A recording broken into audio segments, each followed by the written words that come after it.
Welcome to Lunch with Legacy Leaders, a weekly talk show with local and national thought leaders on issues impacting the Black community. Now introducing our host, Miss Anne-Marie Sorrell. Good afternoon and welcome to Lunch with Legacy Leaders. I am your host, Anne-Marie Sorrell, President and CEO of the Mosaic Group. Thank you so much for taking time out of your afternoon to join us. Before we get started, I want to thank our sponsors, Broward Health and the Florida Lottery. Today, we will have two very special guests in our studio. Our first guest that we will start with is Mr. John Morello, who's the author of Contemporary American Poetry. Let's welcome John.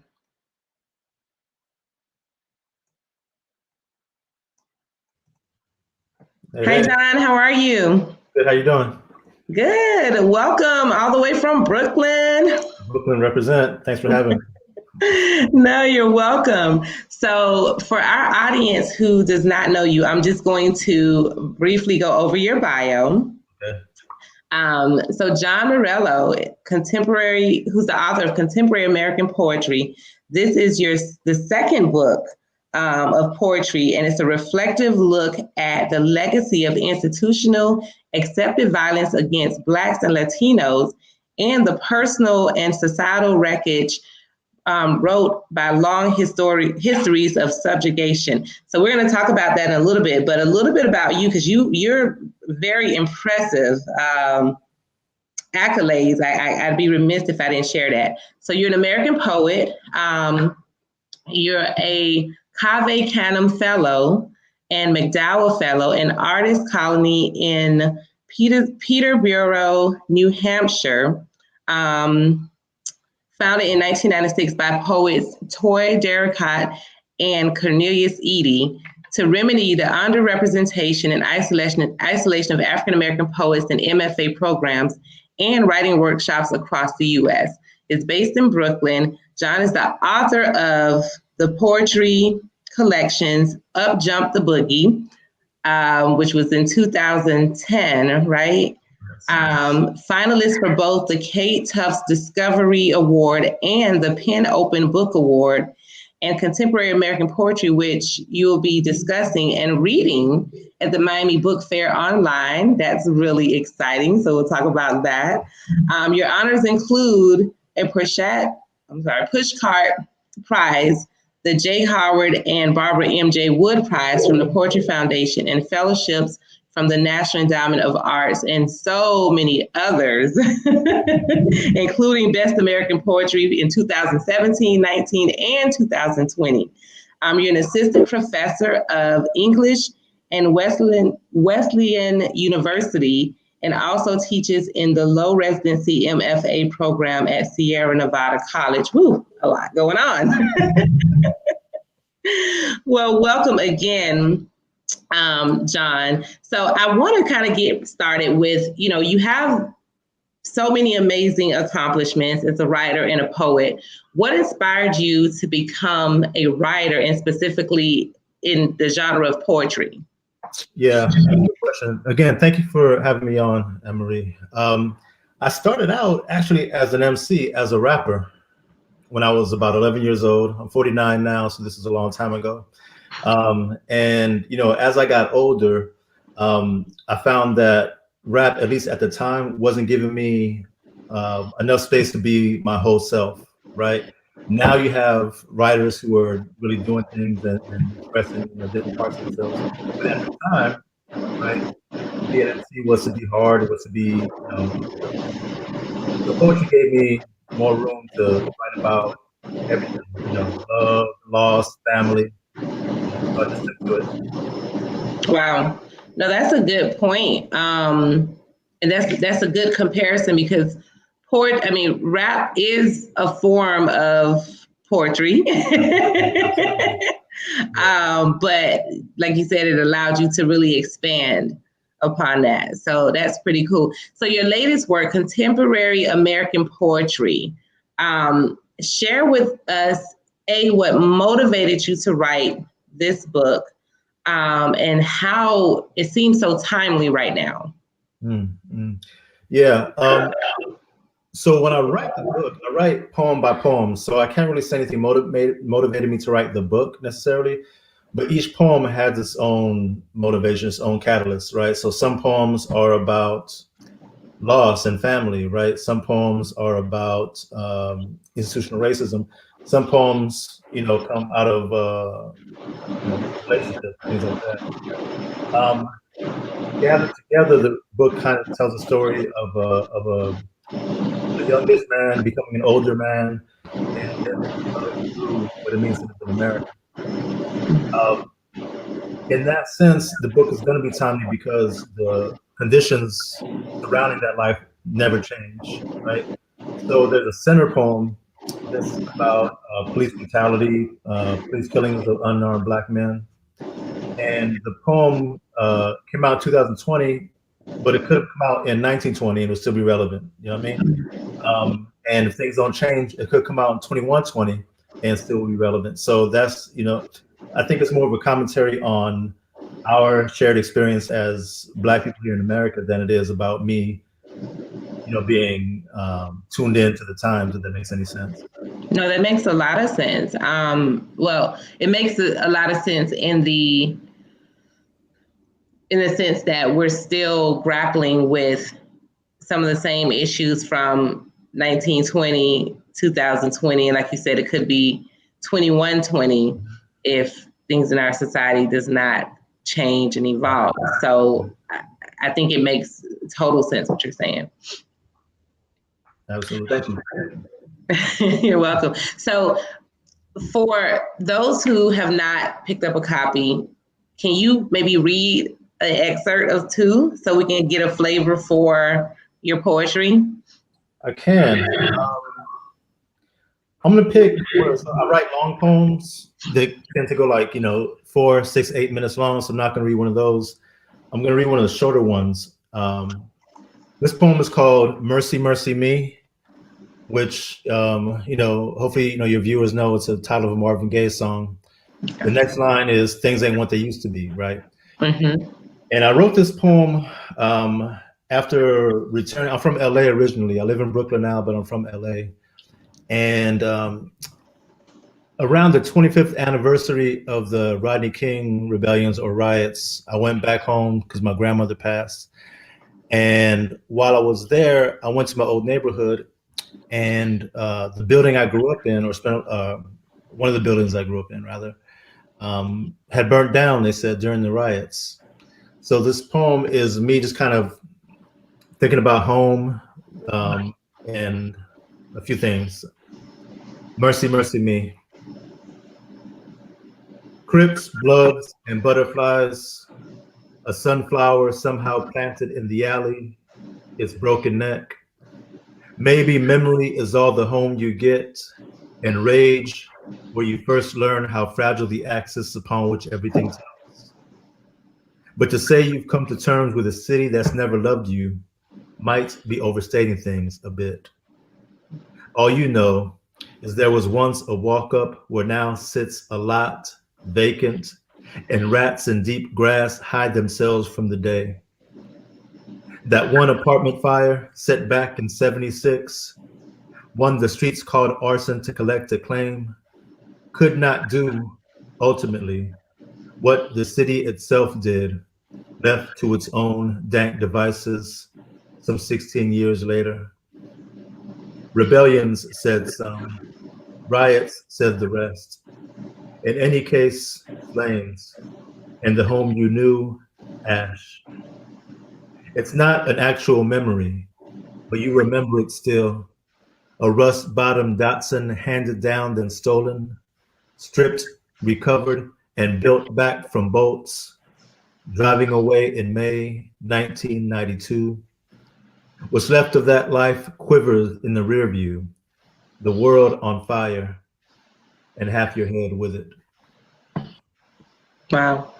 I had to be in like snapping it up, right?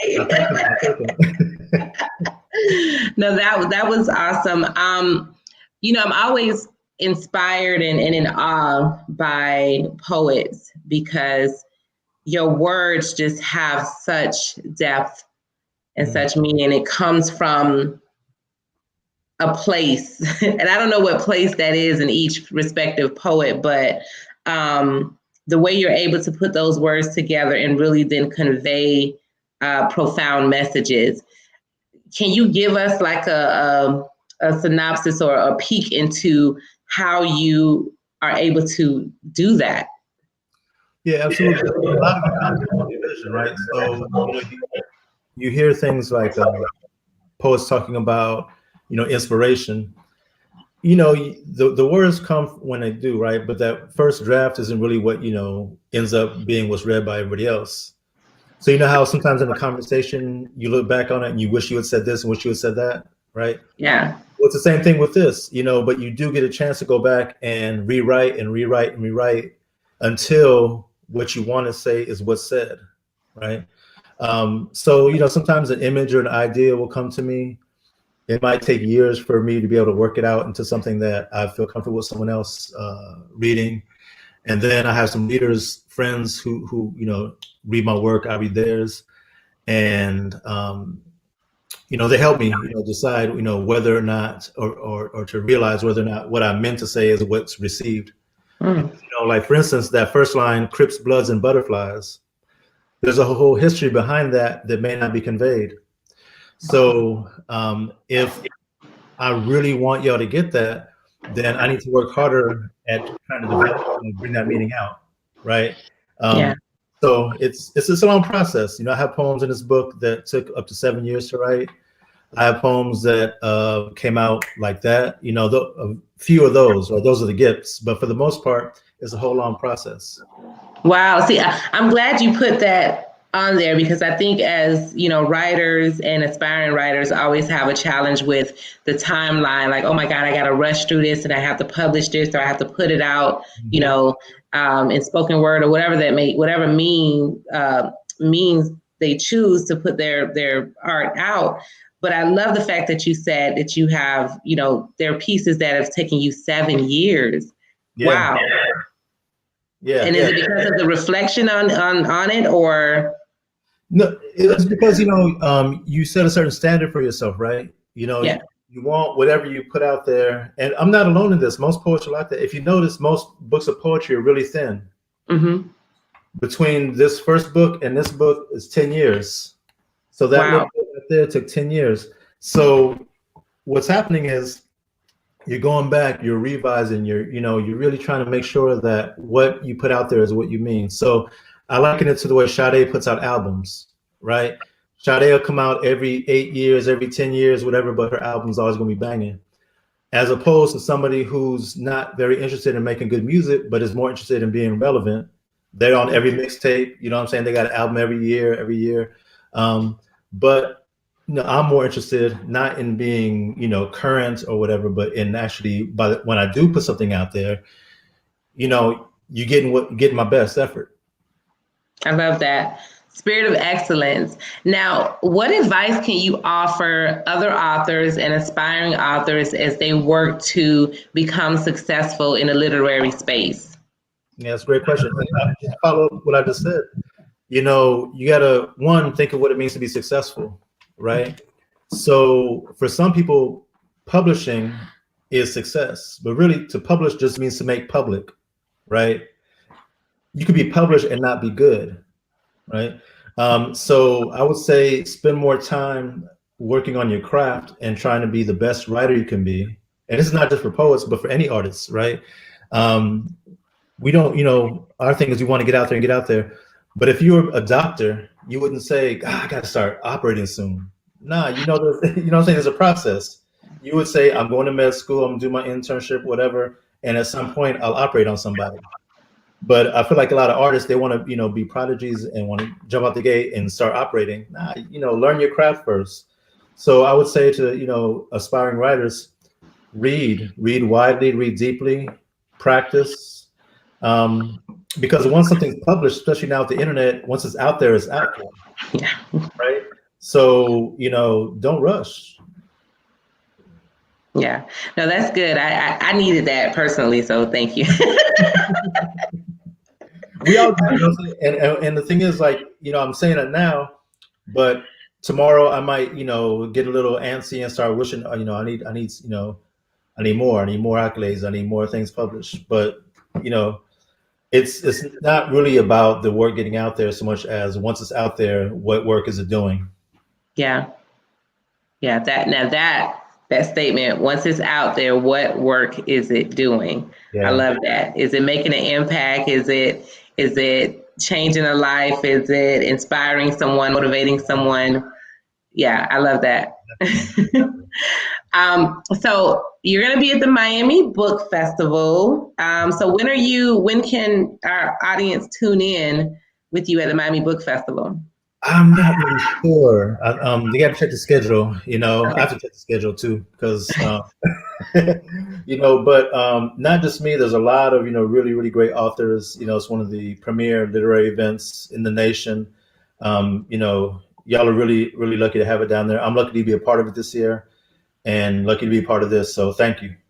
No, thank you. So how does our audience reach you and learn? Well, first of all, purchase your book. Second, how do they reach you and learn about what you have coming up, where you're going to be, and all that good stuff? Yeah, so I have a website, www.johnmurillo.com. And I think it's coming across the bottom of the screen right now. There it is, www.johnmurillo.com. And people can contact me there, even just, to say, hey, I saw you on Legacy. Yeah. Awesome. Well, we definitely thank you for being a part of our Leaders or Readers series, which is, this is a campaign that we're doing for the month of November, and you're kicking it off with us. So we thank you so much, John, for being here with us. I truly enjoyed learning about you, learning about your process, hearing your excerpt that you read with us. And so I'll be checking you out as well as checking the schedule for the Miami Book Fair and tuning in to your online event. All right. Thank you so much.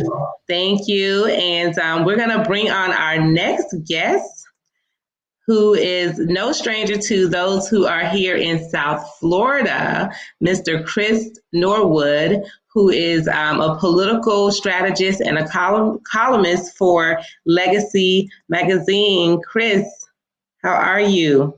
I'm doing fantastic. How are you? Good. Welcome.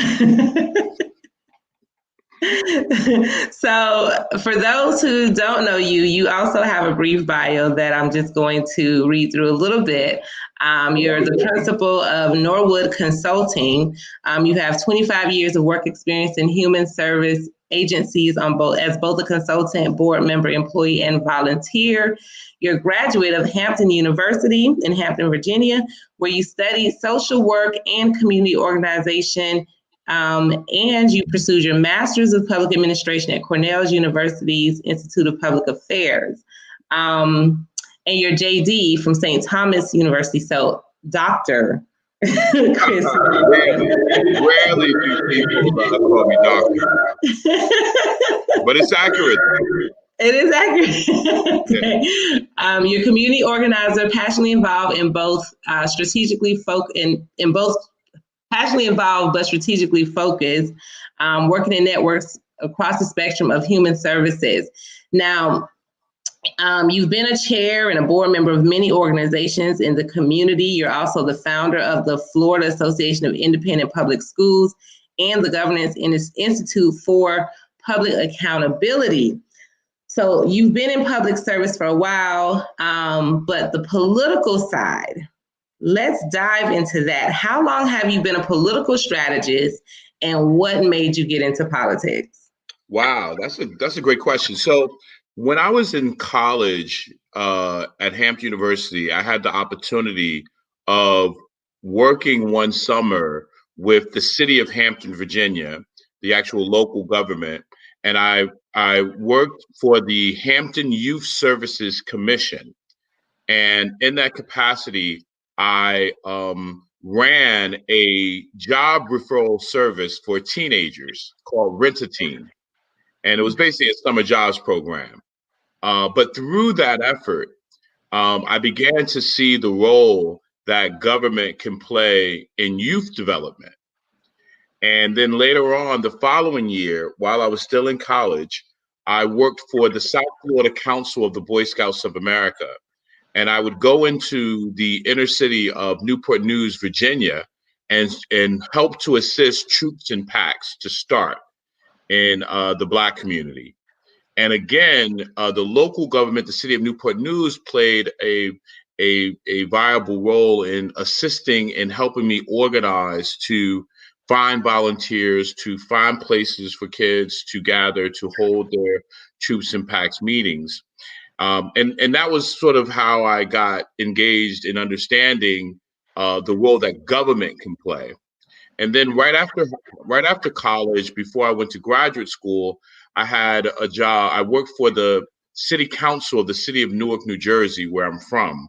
And I had the unique opportunity to work for Councilman Donald Tucker, who became the longest serving councilman in the history of the city of Newark. A very respected man. And that's where I really learned the politics of government and the politics of getting elected. Because although I saw how the importance that I felt the role that government can play in promoting youth and families, you have to get elected in order to be in those positions to make those decisions. And it was then that I really learned how to get, or learned how he got elected, in which I transferred that information to, I guess, a little practice in political consulting over the years. And it's been about 25 years since then. Yeah. Wow. Well, I'm sure you have seen a lot in 25 years, especially from New Jersey to Florida. Yes, I've been in Florida for 20 years now. Okay. And so yes, and so that transitioned me here. And while I was in law school here, I began to work in local elections here. Okay. So 2020 election, what did you observe as a strategist from each political party, particularly Republican, Democratic Party, as they work to first secure their base and then engage other constituents outside of their base? Like what is your observation as it relates to their strategies? So and I'll speak to Miami-Dade and then grow from out there, because I think in South Florida, particularly Miami-Dade, I should say, because I know our listeners are Broward and Palm Beach, but here in Miami-Dade, we saw something very interesting. For the first time, we saw a race for the mayor of Miami-Dade that was very partisan. It was a very partisan, even though it's a nonpartisan election. It was framed as a very partisan election because in the primary of that, you had two people who were jockeying for the symbol of the local Democratic Party, the symbolism of the local Democratic Party. And that's important because there are more Democrats in this county than Republicans. And so for so very long, our races for county mayor, although they are nonpartisan, the mayors have been Republican. And that didn't really make sense to many people. And many people like myself and many other activists in the community have always said that we need a strong Democrat to even run for Miami-Dade County mayor. And that hadn't happened in so many years, like a notable viable candidate that was a Democrat. And so if you notice in Dade County, we have 5 countywide elected officials. 3 of them are partisan elected. That is the state attorney, public defender, and the county clerk. All 3 of them are Democrats. For the reasons what I mentioned, because there are more Democrats in this county, so it makes sense that our countywide officials, if it's a partisan election, are Democrats.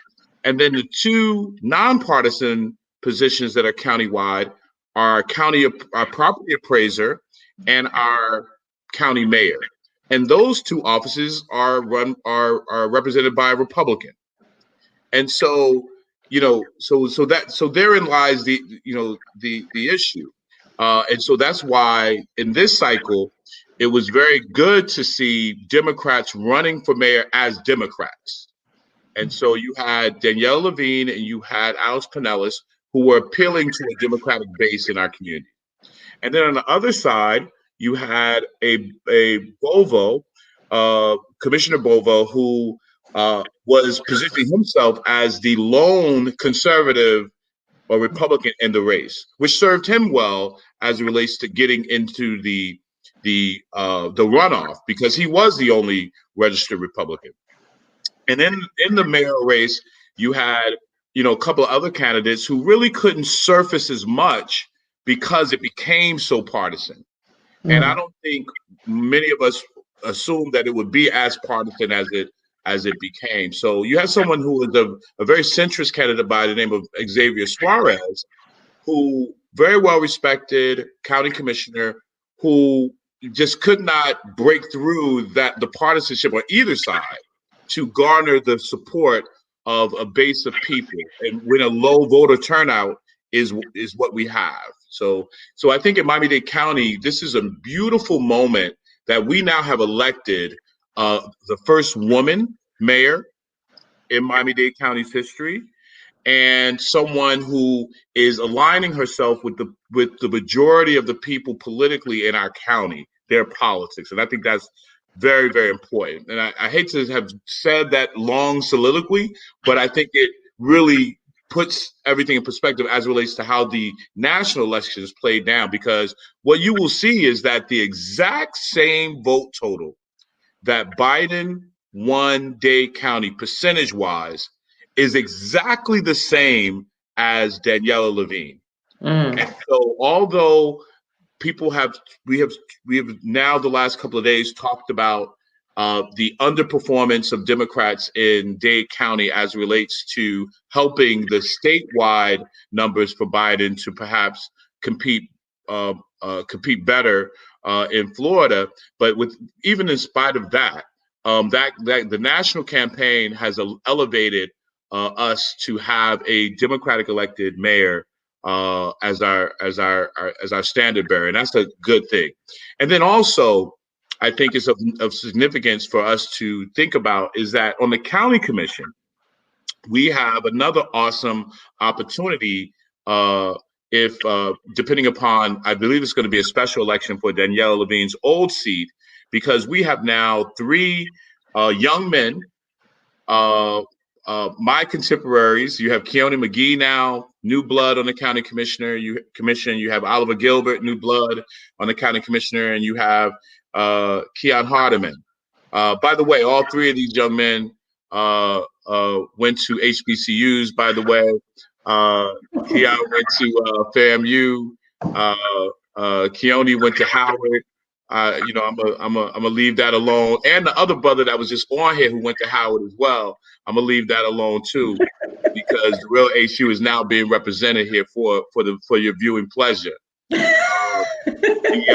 And then of course Oliver went to FAMU as well. So that is an enormous opportunity. But then we also have, I think Ms. Higgins won her race as well for county commission. And then depending upon what happens with that yellow seat, you'll have a majority Democratic county commission with a Democratic mayor.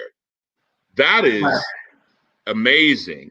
And that is a unique opportunity. We have never seen anything like this, in a very long time. I can't imagine when something like this has happened under an executive mayor since we've had an executive mayor. So there should be and will be, and I'm hoping that there is a major policy shift in Miami-Dade County as it relates to how we approach everything from COVID, from the environment, from gun violence, from criminal justice reform, from how we respect and admire our elderly as it relates to children's services and children's programs. As it relates to the arts community as well. There should be a major policy shift, and the mayor should have the support of a willing and able county commission as well. So I'm very excited about that. As we move up to Broward County, I know there's a tight race for a judicial race there that came about in Broward County. I don't know what the end result is. I believe the candidate who was trying to unseat an incumbent, an African American candidate who was trying to unseat an incumbent, is a hair ahead. The last I read, but I'm not absolutely sure.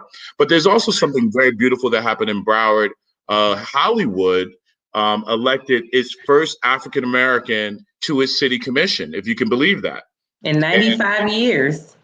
If you can believe that. And that is a beautiful thing as well, especially when we saw in Hollywood over the past, 8 years, this big issue of these Confederate symbols still being persistent in their street names, particularly through historic Black communities.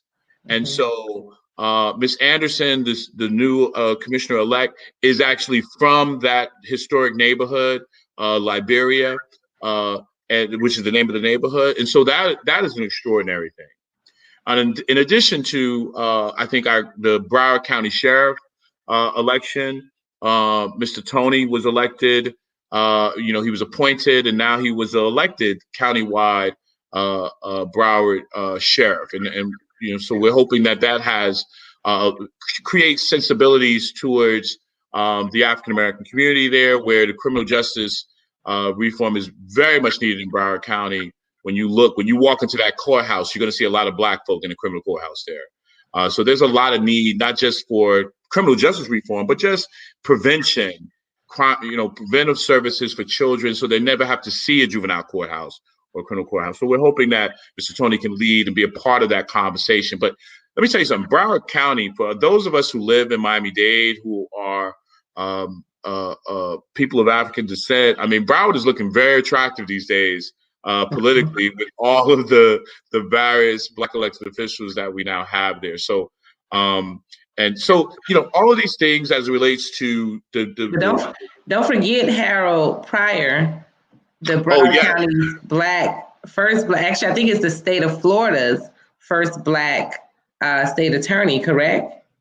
No, but one of Broward County. I know it's Broward County's for sure.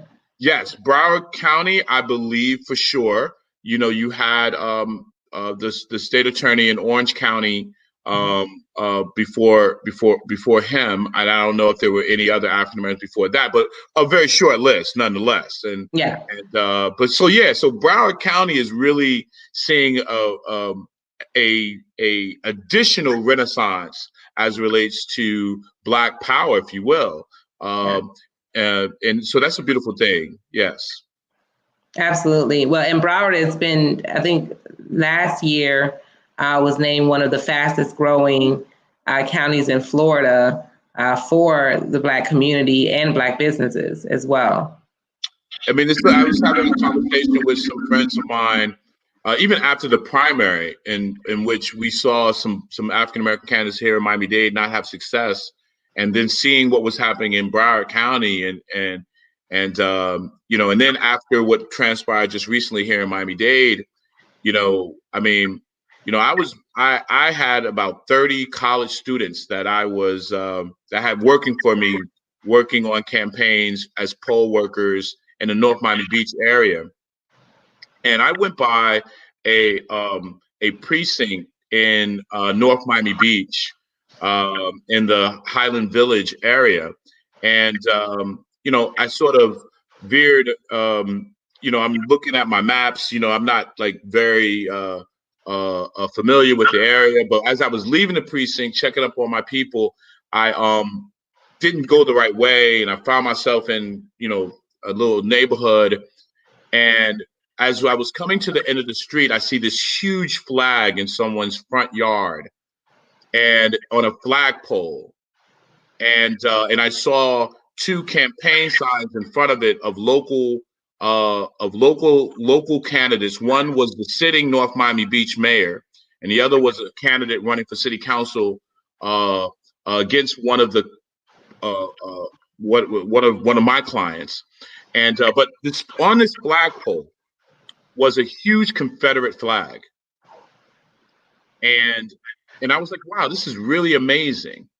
That I'm driving through North Miami Beach, and there's someone supporting candidates for city council and mayor, with a huge Confederate flag, and I don't know what that means to some people, and I'm not going to comment what it means to me, but again, many people in Miami-Dade looking very closely at Broward County for the work, and just very honored and happy as the progress that's being made in Broward County.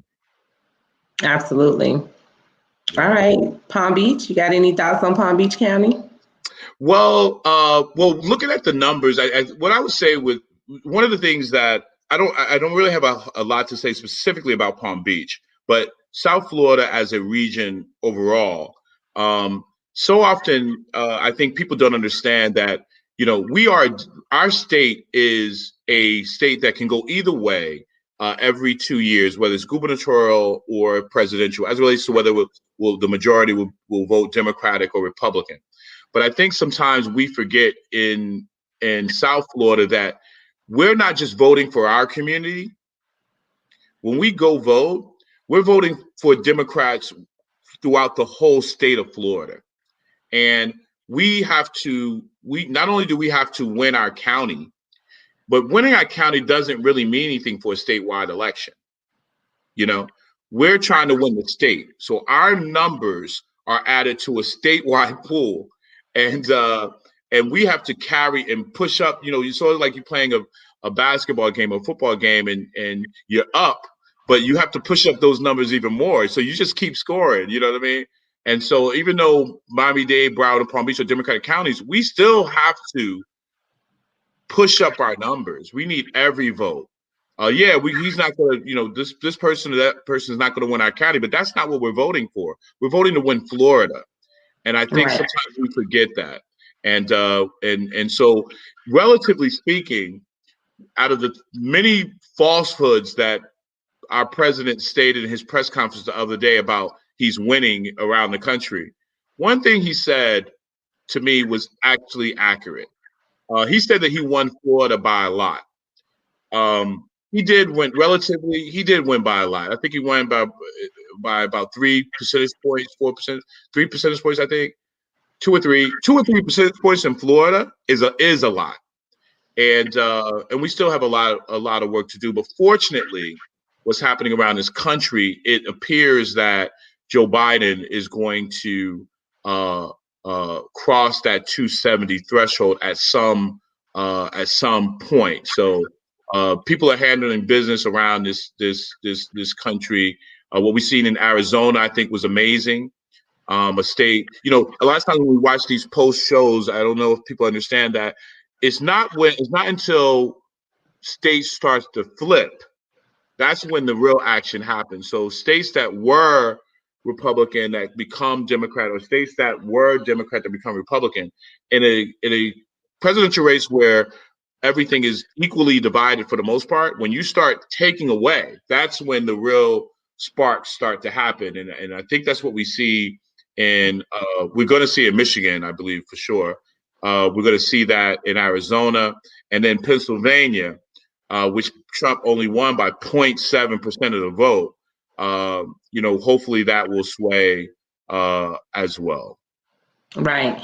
Now, real quick, the Black voters do you think Black voters were as engaged as anticipated, and particularly Black males? That had been a debate over the last few weeks on how engaged, and did Black males even turn out in high numbers? So what are your thoughts around the Black voter engagement in this election cycle, holistically, local and national level, and then the supposed disengagement of the Black male voter? What are your thoughts on those?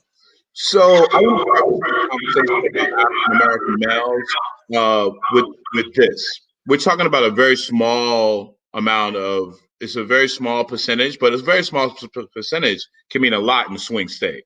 Mm-hmm. We're not talking about a cataclysmic change in the difference between Black men's tendency to vote and Black women's tendency to, their tendencies around voting. But it is a slight difference, but in swing states, it can matter a lot.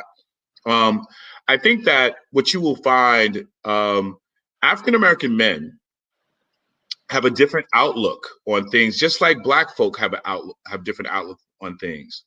And we, it's just a different outlook. And I think we just have to appreciate that there are certain views that most of the people who, most men, wrong or right, there is a tendency of men to like that machismo attitude. And I think that's what Trump has done, not just with Black folk. He's done that with Hispanic folk.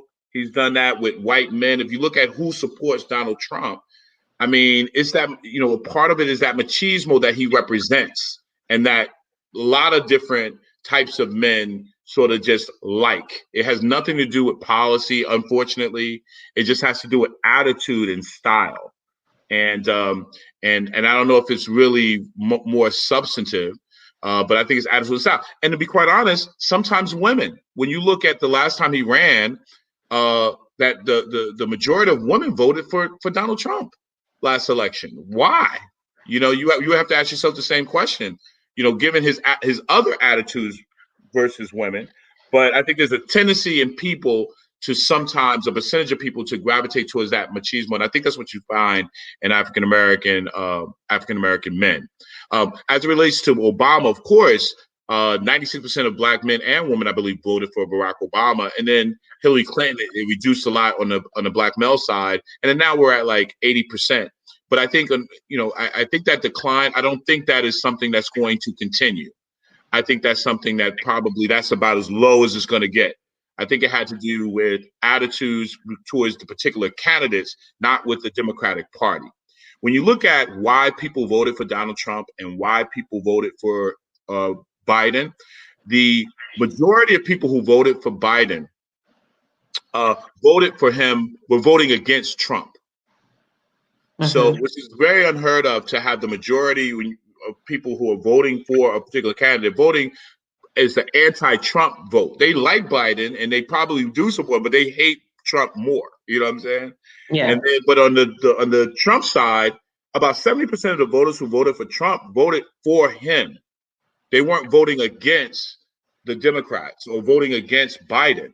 That means that people are really caught up in that cult of personality of Donald Trump.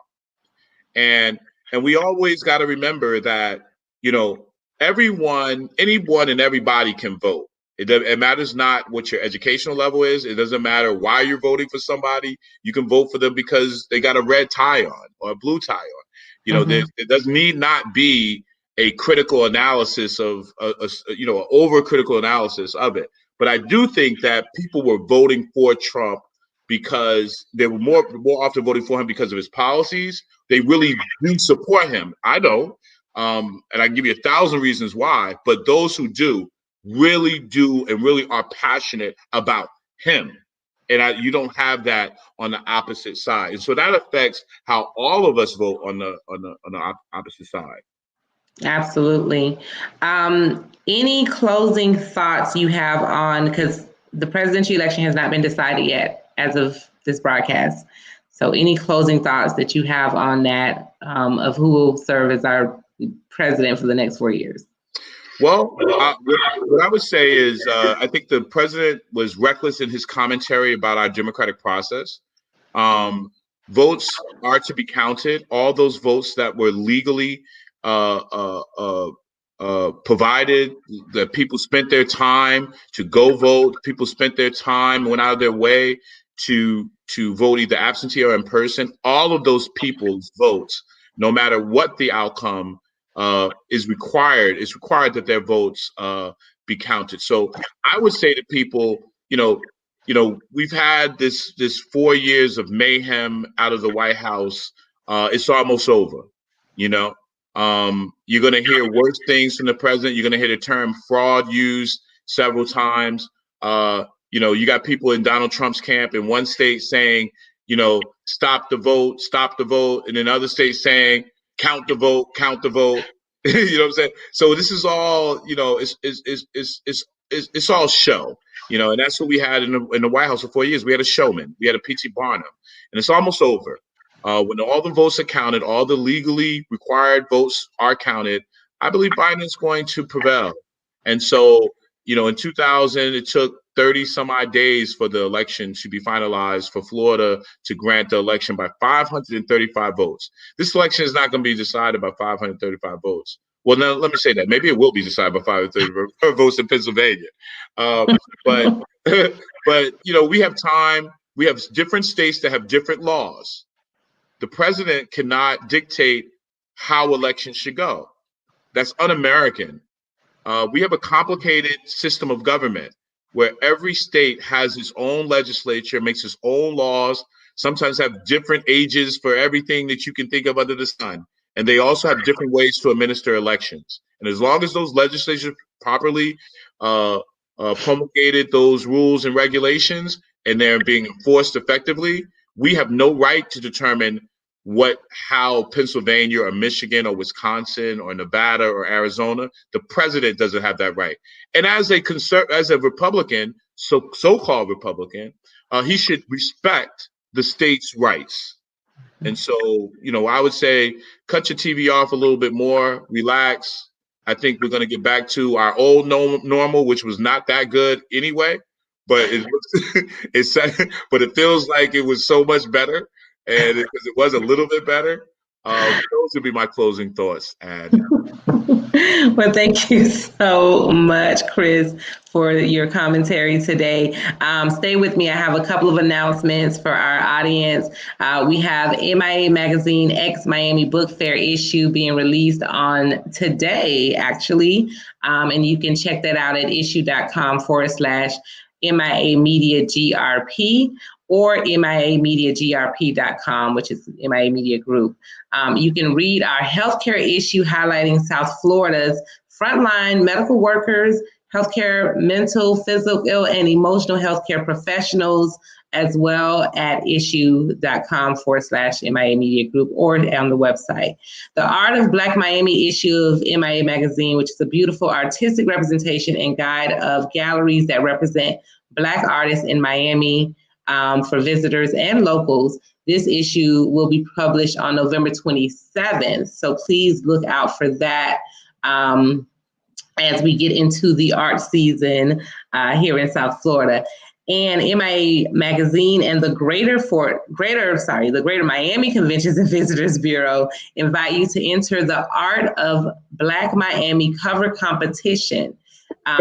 If you want to learn more, you can register at MIA Media Group, and that's MIAmediagrp.com and artofblackmiami.com. The competition opens is open now, and the deadline to enter for the cover is November 16th. The results will be announced on November 18th. So for all my artists, my visual artists out there, make sure you check that out and enter for your chance to be featured on the cover. And remember to watch our weekly entertainment show, Soul. The show discusses art and culture, food, fashion, relationships, mental health, and more. Tune in every Wednesday at 7 p.m. with our host, Nikki Jellin. Next week, we're going to be continuing the Leaders Are Readers campaign with special guest Yanela McLeod, Miami Times, and the Fight for Equal. She's a writer at the Miami Times and an author of The Fight for Equality, Race, Sport, and the Black Press from 1948 to 1958. So make sure you tune in next week. Thank you so much again, Chris, for joining us. Thank you, John, who joined us earlier. Please make sure you check him out at Miami Book Fair, and be sure to share this video with your network of people, because there's lots of great information that was shared here today. And mark your calendar for every Thursday at noon, and we'll see you next Thursday at noon.